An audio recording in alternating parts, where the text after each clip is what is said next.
আসসালামু আলাইকুম। সর্বজনীন পেনশন স্কিমের সম্পর্কে অনেকেরই কিছু তথ্য অজানা। সেই তথ্যগুলো আমি জানার চেষ্টা করব আজকের ভিডিওতে। তো আপনি ধরুন কোনো একটি স্কিম খুললেন।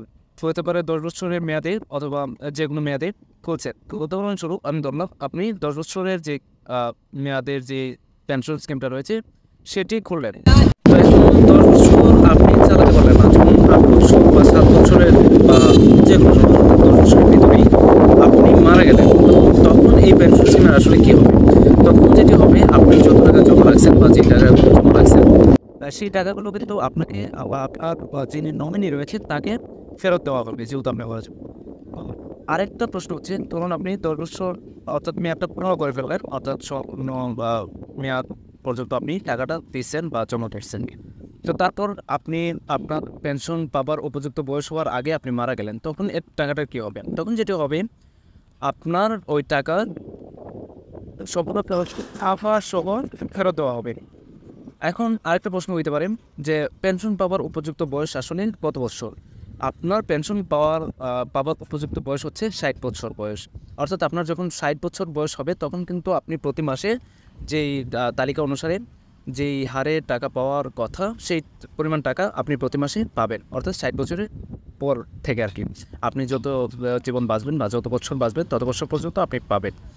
এখন প্রশ্ন হইতে পারে যে ৬০ বছর পর আমি মারা গেলাম, তখন আসলে এই টাকাটার কী হবে?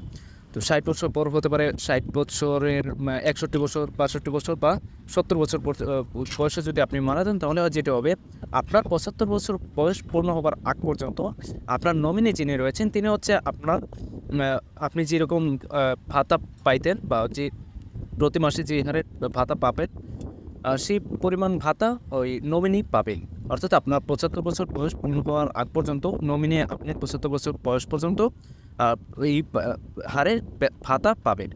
আর যদি আপনি ৭৫ বছর বয়সের ঊর্ধ্বে চলে যান, অর্থাৎ ৭৬-৭৭ বছর বয়স, আমি যেহেতু ৭৫ বছর লিমিট বলছি, এই লিমিটটা বলছি শুধুমাত্র আ আপনি যদি মারা যান এর ভিতরে, সেই ক্ষেত্রে আমি লিমিটটা বললাম যে ৭৫ বছর বয়স পর্যন্ত হচ্ছে আপনার নমিনি টাকাটা পাবেন যদি আপনি ৭৫ বছর বয়সের আগে মারা যান। এখন আপনি যদি জীবিত থাকেন তাহলে কিন্তু আপনি যত আ বছর জীবিত থাকবেন তত বছর কিন্তু আপনি ভাতা পাবেন। এইখানে কোনো বয়স নির্ধারণ করা নেই। অর্থাৎ আপনি ১০০ বছর বাঁচুন বা ৮৫ বছর, ৮০ বছর যত বছরই বাঁচুন তত বছর পর্যন্ত আপনি এই পেনশন স্কিমের ভাতাটা পাবেন বা পেনশন ভাতাটা পাবেন। আর যদি আপনি মারা যান সেই ক্ষেত্রে শুধুমাত্র ৭৫ বছর বয়স লিমিট দেওয়া আছে। এই লিমিটের মধ্যে আপনার বা এই বয়সের মধ্যে যত মাস বা থাকে আরকি প্রতি মাসে নির্দিষ্ট হারে ওই তালিকা অনুসারে নির্দিষ্ট হারে আপনার নমিনি ওই টাকা পাবে। আচ্ছা এখন আরেকটা প্রশ্ন হইতে পারে যে আমি যাকে নমিনি হিসেবে রাখলাম বা নমিনি হিসেবে যুক্ত করলাম, সেই নমিনিও যদি মারা যায় তাহলে কী হবে? সেই নমিনিও যদি মারা যায় সেক্ষেত্রে হচ্ছে আপনার উত্তরাধিকারী সূত্রে যিনি পাওয়ার তিনি হচ্ছে পাবেন।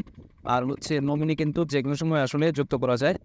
অর্থাৎ আ পরি বা ২ দিন জন্য নমিনি হিসেবে যুক্ত করা যায়। তো আপনারা চাইলে সেটা করতে পারেন।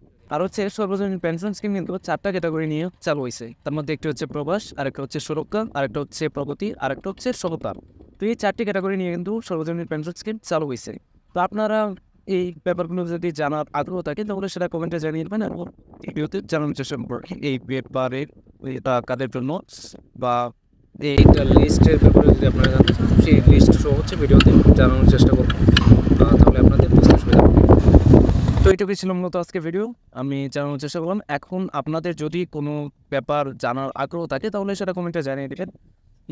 আর পেনশন স্কিম খোলার ক্ষেত্রে আপনারা নিকটস্থ যে ইউনিয়ন পরিষদ রয়েছে আপনাদের সেই ইউনিয়ন পরিষদে চলে যাবেন। সেখানে হচ্ছে তারা সর্বোচ্চ সহযোগিতা করবে আপনাদেরকে পেনশন স্কিম খোলার ব্যাপারে এবং হচ্ছে কোনো কিছু যদি আপনার জানার থাকে সেখান থেকেও জেনে নিতে পারবেন আরকি। তো ভালো থাকবেন সবাই। আল্লাহ হাফেজ।